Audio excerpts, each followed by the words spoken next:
Hola, soy Santos Tus, te amo. O sea, no a ti es lo que aprenderemos hoy. ¡Vamos a aprender maya!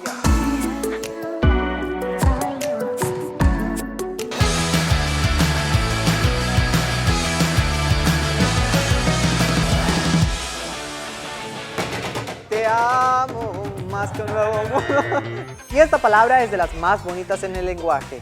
Te amo. Y se dice Inyakumech. Pero si se lo quieres decir a tu madrecita, puedes complementarlo de esta manera. Inyakumech kichpana, que significa te amo, madre hermosa.